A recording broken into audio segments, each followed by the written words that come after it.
राजस्थान के अंदर जिसका बेसब्री से इंतजार था और वो था निकाय और पंचायत राज चुनाव की तारीखों का, तो अंततः कल कैबिनेट की बैठक के अंदर ओबीसी आयोग की जो रिपोर्ट थी उसका अनुमोदन कर लिया गया है, स्वीकार कर लिया गया है। और ये भी कहा गया कानून मंत्री जोगाराम पटेल के द्वारा कि जो लॉटरी है वो 15 से 17 के बीच में कर दी जाएगी। आरक्षण तय करके राज्य निर्वाचन आयोग को भेज दिया जाएगा और उसके बाद में राज्य निर्वाचन आयोग चुनाव कराएगा। राजस्थान अब कहीं ना कहीं निकाय और पंचायती राज चुनाव की तरफ बढ़ रहा है। मेरे साथ हैं भारतीय जनता पार्टी के पूर्व प्रदेश प्रवक्ता निष्कासित कृष्ण कुमार जानू, और ये जाट महासभा के महासचिव हैं, जाट महासभा के प्रदेश के प्रवक्ता हैं। इनसे जानने का प्रयास करेंगे कि अब राजस्थान तो चुनाव की दिशा में बढ़ रहा है, लेकिन राजस्थान के मन में क्या है। क्या कांग्रेस यहाँ सड़कों पे जो नजर आ रही है पिछले कुछ दिनों से, कांग्रेस बाजी मारती नजर आएगी, या भारतीय जनता पार्टी जो सत्ता के अंदर मौजूद है वो शासन प्रशासन का पूरा बल लगाकर इन चुनावों के अंदर अपना यहाँ पे चुनाव में अपनी गणित सेट करती नजर आएगी। या राजस्थान में लंबे समय से चर्चा चल रही है तीसरे फ्रंट की कि क्या तीसरा फ्रंट राजस्थान में कुछ कर पाएगा। कैसा नजर आ रहा है पंचायती राज और निकाय चुनाव, आइए जानने का प्रयास करते हैं। जानू जी, अंततः वो दिन आ ही गया जी, बिल्कुल आ रहा है कि जब चुनाव की घोषणा जो है वो अब स्वप्न नहीं रह गई है, अब दरवाजे पे आ गई है। कैसा नजर आ रहा है ये चुनाव? देखो, ये जो चुनाव होने जा रहा है, एक राज्य एक चुनाव की जो सरकार की एक परिकल्पना थी, उसके कारण बहुत देर से बड़ी चर्चाओं के बाद और हाईकोर्ट के 2-3 दखल के बाद आखिर चुनावी चर्चा दरवाजे के बाहर निकल आई है। और उस सारे में एक बात तो तय है, राजस्थान में कभी कांग्रेस कभी बीजेपी, कभी कांग्रेस कभी बीजेपी की जो परिपाटी है, वो इस बार जो तीसरे मोर्चे के खिलाड़ी लोग हैं उनकी चर्चाओं से पता चल रहा है और जनता की भावनाएं भी ये बता रही हैं कि ये दोनों मिलीभगत का खेल खेलते हैं। क्यों ना एक बार फिर जो अतीत में 77 के बाद हुआ करता था वैसा कोई बदलाव किया जाए। तो ऐसी संभावनाएं हैं कि राजस्थान में, पूरे राजस्थान में भी नहीं तो क्षेत्रीय रूप से जो गठबंधन है, दक्षिण में बीएपी का है, इधर आरएलपी का है, और कहीं और जो बसपा और ऐसी शक्तियों का है, कुछ न कुछ तो खिचड़ी पकेगी। और भारतीय जनता पार्टी और कांग्रेस जो है उनको कोई तीसरी शक्ति पंचायत राज और नगर पालिका चुनाव में चुनौती देती दिखाई देगी, ऐसी अभी संभावना बन रही है। और अगर कोई कमजोरी भी होती है तो थर्ड फ्रंट के जो लोग हैं उनको अगर जनता भूल भी रही है तो भाजपा अपने कर्मों से, अपने पुलिस के उपयोग और दुरुपयोग से, अभी आपने देखा होगा कि जो यूजीसी रोलबैक का आंदोलन था उस पर जिस प्रकार लाठीचार्ज हुआ, वो इस बात का संकेत है। और उस संकेत में भाजपा ने चाहे बाद में लीपापोती करने की कोशिश की हो, लेकिन वहां जो शपथ दिलाई गई थी सार्वजनिक रूप से, वो इस बात का संकेत है कि रघुकुल रीत सदा चली आई, प्राण जाए पर वचन न जाए।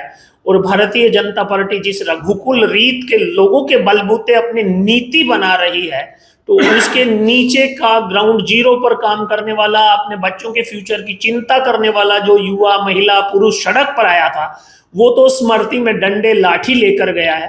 तो निश्चित रूप से नुकसान तो होगा। आपने कहा कि साहब एक एक करके विषय उठा लेते हैं। आपने 2 विषय उठाए। तो आपने उठाया कि बीएपी जो है वो एक बड़ी शक्ति के रूप में उभर के नजर आ सकता है। पर अगर बात की जाए बीएपी की, तो बीएपी के तो 309 लोगों को महेंद्रजीत सिंह मालवीय कांग्रेस में ले आए साहब, और वो भी एक जगह नहीं, उनको भी 2-2 जगह ले जाके शपथ दिलाई गई। पूर्व मुख्यमंत्री अशोक गहलोत के पहले बंगले पे गए, फिर पीसीसी मुख्यालय गए। तो बीएपी के लोग तो कांग्रेस की तरफ बढ़ते नजर आ रहे हैं। तो आपको कैसे लग रहा है कि बीएपी जो है वो इन पंचायती राज और निकाय चुनाव में कुछ बहुत बड़ा कर पाएगी? देखो, महेंद्रजीत मालवीय कांग्रेस के बड़े नेता थे और तात्कालिक अब तो वापस आए, तो नई कक्षा में एडमिशन हुआ होगा, क्योंकि भाजपा से वो ठप्पा लगवा कर आए हैं, चोला बदल कर आए हैं। उनको यहाँ घुटन हो रही थी इसलिए वहां गए थे, वहां उनका मन नहीं लगा इसलिए यहाँ आए हैं। और यहाँ आने के घटनाक्रम में भी वो संगठन के पास बाद में आए हैं, सत्ता के गलियारे में पहले गए हैं, और गहलोत जी के पास पहले जाने की प्रतिक्रिया गोविंद जी ने तो अपने मुंह में रोक कर भी नहीं रखी। अब तो बीएपी किस तरीके से आपको कमजोर, वहां पर मजबूत नजर आ रही है, जबकि कांग्रेस वहां से लोगों को तोड़ तोड़ के अपने साथ लेके आ रही है? देखो, बीएपी के लोग को टूट कर आए हैं ऐसा कुछ नहीं है। बीएपी वहां पर भारतीय जनता पार्टी में जब महेंद्रजीत मालवीय आए थे तो भी उनके साथ खूब लोग ज्वाइन हुए थे, और महेंद्रजीत मालवीय वापस कांग्रेस में गए हैं तो भी बहुत लोग अपने साथ लेकर गए हैं। लेकिन ये वहां की जो स्थानीय पॉलिटिक्स की जरूरतें हैं उसके हिसाब से सारा खेल होता है, और बीएपी का अपना जो खुद का ढांचा है वो अपनी पार्टी को मजबूत करने पर कंसंट्रेट रहता है। वो इस सारे विषय में इस बात की चिंता नहीं करता है कि कौन कहां जा रहा है, किसके साथ जा रहा है, कब जा रहा है, और उसी का खामियाजा जो है वो भुगतना पड़ सकता है पॉलिटिकली सभी लोगों को। और उस सारे विषय में मुझे लगता है कि जो है वो जोरदार है, और इस सारे विषय में बीएपी जो है वो साउथ में तो बीजेपी और कांग्रेस को चुनौती देगी। चलो, साउथ की बात आपने कर ली, चुनौती देती बीएपी नजर आ रही है। पर सीधी सीधी टक्कर की बात की जाए पंचायती राज और निकाय चुनाव में, तो आपको कौन नजर आ रहा है? कौन दो लोग हैं, या कोई तीसरा घटक भी राजस्थान के अंदर उभर के आएगा? देखो, जितने निर्दलीय विधायक हैं, अपने दम पर विधायक हैं, या एक सांसद जो बीजेपी कांग्रेस से हटकर हनुमान बेनीवाल हैं, ये चाहे राजेंद्र गुड़ा हो, चाहे बाड़मेर में शिव से विधायक हो, चाहे फिर बीएपी वाले हो, चाहे फिर राजेंद्र गुड़ा हो, चाहे फिर वो नरेश मीणा हो, कितना नुकसान कर देंगे ये 5-7 लोग मिलकर? देखो, कुल मिलाकर के ये लोग 5-7 हैं, लेकिन ये लाखों लोगों की आवाज है। बीजेपी और कांग्रेस के खिलाफ आज बोलने का मादा कम लोगों में है, लेकिन अंदर में पीड़ा बहुत लोगों की भरी पड़ी है। हनुमान बेनीवाल किस भूमिका में नजर आ सकते हैं इस बार? लंबी लड़ाई और आखिरी लड़ाई की चर्चा कर रहे हैं हनुमान, बार बार ये चर्चा कर रहे हैं। देखो, हनुमान पॉलिटिकली बार्गेनर है, और उन्होंने बीजेपी और कांग्रेस दोनों से बार्गेनिंग करके कुछ न कुछ खुद के लिए पाया है, कुछ खोया भी है। उन्होंने पहली बार जब इस पॉलिटिक्स में वो आए, अपने बलबूते उनके 4 विधायक होते थे, अभी उनके पास कोई विधायक नहीं है। लेकिन चाहे उनके पास विधायक और वो नहीं होंगे, लेकिन उनका जनाधार बड़ा है, इस बात से इनकार नहीं। इस निकाय चुनाव और पंचायती राज में जनाधार वोटों में बदलेगा? ऐसा लगता है कि जो लोग बीजेपी कांग्रेस से नाराज हैं, अगर उसका कुछ प्रतिशत असेंबल हो गया तो फिर परिणाम आड़े टेढ़े दोनों तरफ हो सकते हैं। कांग्रेस की स्थिति कैसी नजर आ रही है? कांग्रेस तो क्योंकि 2028 में सरकार बनाने का दावा कर रही है, उनके तो मुख्यालय के अंदर मुख्यमंत्री कौन होगा इस पे भी चर्चा शुरू हो चुकी है। देखो, कांग्रेस बड़ी खुशफहमी में रहे, इसमें कोई दिक्कत नहीं है, लेकिन देश में 20-21 राज्यों में तो कांग्रेस जो है वो बहुत कमजोर है। राजस्थान में, मध्य प्रदेश में, हरियाणा में कुछ जगह कांग्रेस सेकंड पार्टी जरूर है। केरल में, उधर कर्नाटक में अगर कोई छोटा मोटा पॉलिटिकल पावर है तो वो है।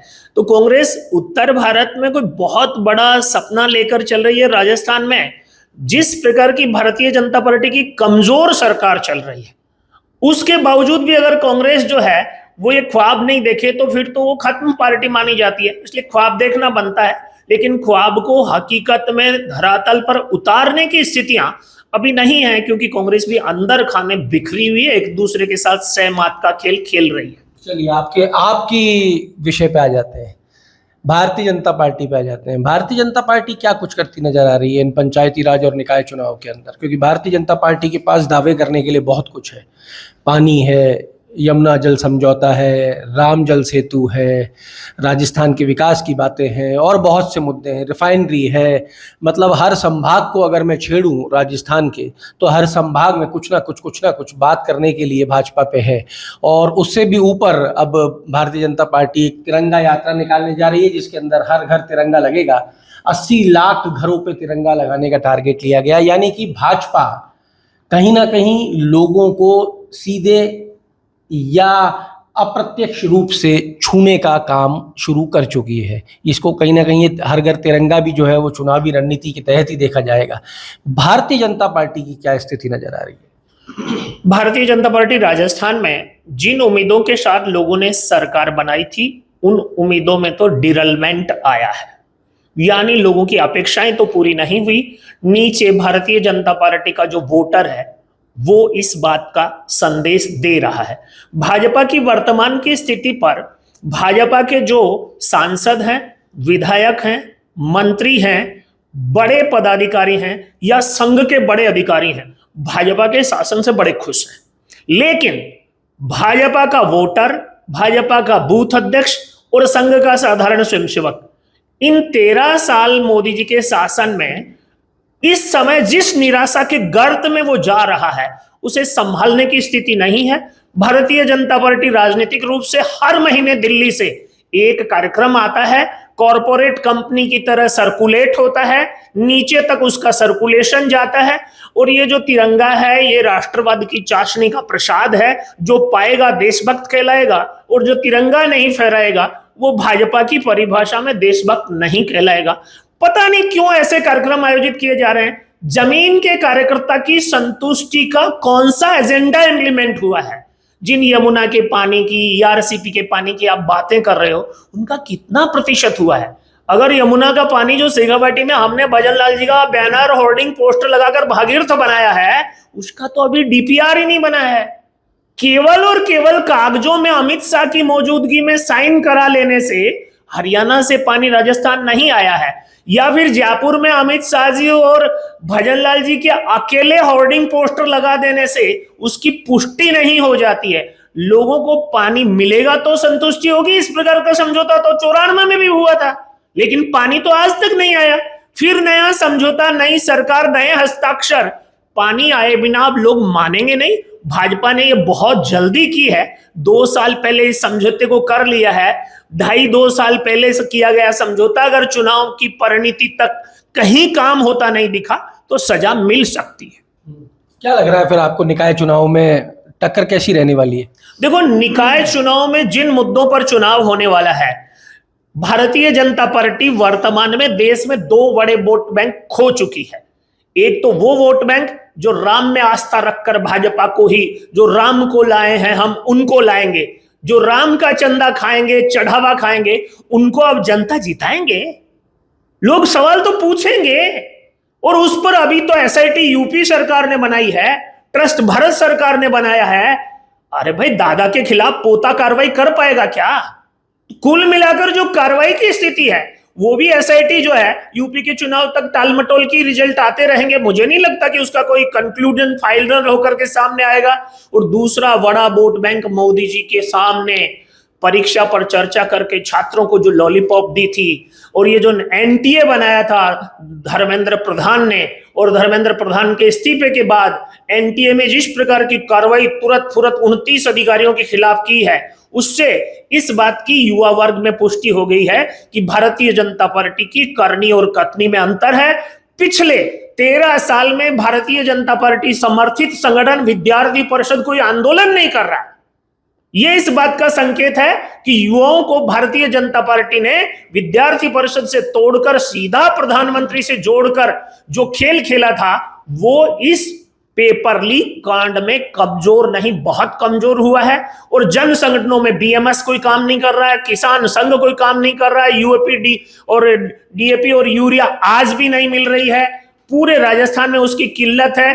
डिमांड और पूर्ति के नियम पर दुकान वाले कह रहे हैं हमारे पास यूरिया नहीं है, और पुलिस जब्ती की कार्रवाई करने में शिथिलता बरत रही है। बहुत कुछ गड़बड़ है, बहुत लोग बोल नहीं रहे हैं। और भाजपा में बोलने का मतलब अनुशासनहीनता है, और जी भाई सब प्रणाम भाई सब करने से ही प्रमोशन मिलता है, इसलिए सब उसी काम में लगे हैं।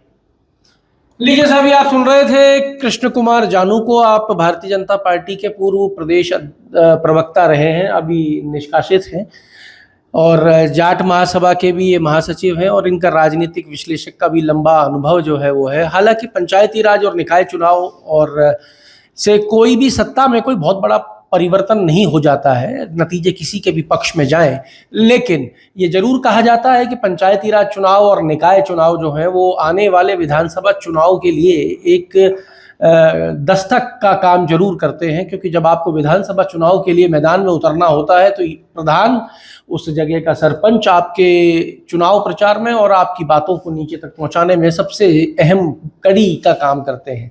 राजस्थान के अंदर इस वक्त मुद्दे बहुत सारे हैं, जैसा कि कृष्ण कुमार जानू जी ने भी गिनाए हैं। छात्र निरंतर आंदोलन कर रहे हैं, छात्र निरंतर आंदोलनरत हैं कि भाई हमारे चुनाव कराए जाए, उसके ऊपर चर्चा नहीं हुई है अब तक।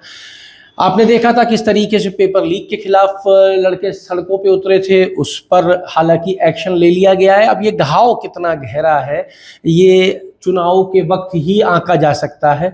इसके अलावा और भी बहुत सी चीजें हैं, जैसे 3rd ग्रेड टीचर हैं वो निरंतर आंदोलन करके गए, कर्मचारी वर्ग है वो आंदोलन कर रहा है।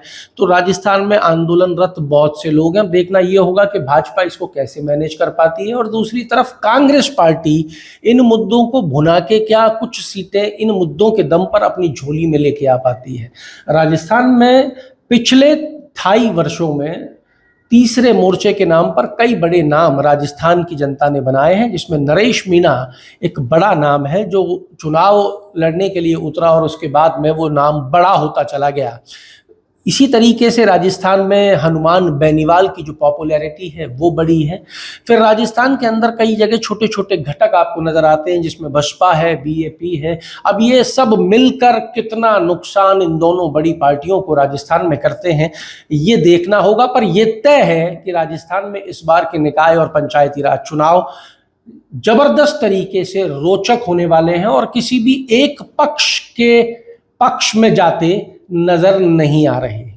आपके राज्य की खबरें, आपके शहर की खबरें सबसे पहले जानने के लिए देखते रहें अमर उजाला। चैनल को सब्सक्राइब जरूर कर लें और पाएं हर अपडेट।